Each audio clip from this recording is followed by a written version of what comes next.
তিথিমা, তুই চলে এসেছিস? আয় আয়। তিথিমা, তুই কেমন আছিস? ভালো আছি মা। এ কি তোমার হাতে সোনার চুড়ি ছিল, সেগুলো কই? আমার বয়স হয়েছে, তাই সোনার জিনিসগুলো আর পরতে ভালো লাগে না, তাই তোর ভাইয়ের বউয়ের হাতে দিয়ে দিয়েছি। কিন্তু কেন মা?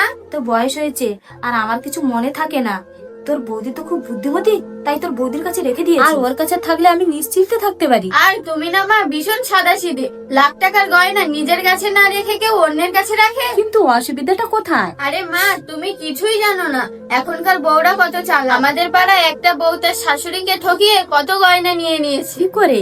তোমার মতোই একজন সাদাসিধে শাশুড়ি তার বৌমার কাছে গয়না রাখতে দিয়েছিল, আর যখনই দরকার পড়লো চাইতেই বলে দিল আমি কোনো গয়না দিতে পারবো না। খুব খারাপ করেছো তো। মা, তুমি তোমার সমস্ত গয়না বৌদির কাছ থেকে ফেরত চেয়ে নাও, ভালো চাও তো। কি করে বলবো বল? আর ওই গয়নাগুলি নিয়ে আমি কি করব? আরে তুমি একবার গয়নাগুলো চেয়ে তো দেখো, তারপরে বোঝা যাবে বৌদি দেয় কিনা। আচ্ছা ঠিক আছে। বৌমা, আমার গয়নার বাস্কটা নিয়ে আসো তো।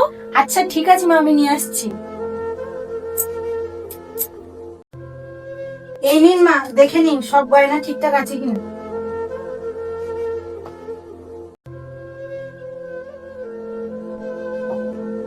হ্যাঁ বৌমা, সব ঠিক আছে। এখান থেকে তোমার পছন্দের মতন একটা গয়না তুমি নিয়ে নাও। মা, আপনি তো আমার বিয়েতে এমনি অনেক গয়না দিয়েছেন, আর এইসব গয়না নিয়ে আমি কি করব? না, এখান থেকে তোমাকে একটা গয়না নিতেই হবে। মা, যেদিন আপনি আমাকে এই গয়নার বাস্কগুলো রাখতে দিয়েছিলেন সেদিনই আমি আমার মূল্যবান গয়নাটা পেয়ে গেছি মা। কিন্তু বৌমা, এখানে তো সব গয়নাটাই আছে, তাহলে তুমি কোন গয়নাটা নিয়েছো? মা, আপনার বিশ্বাস যেটা সব থেকে বড় মূল্যবান গয়না আমার কাছে।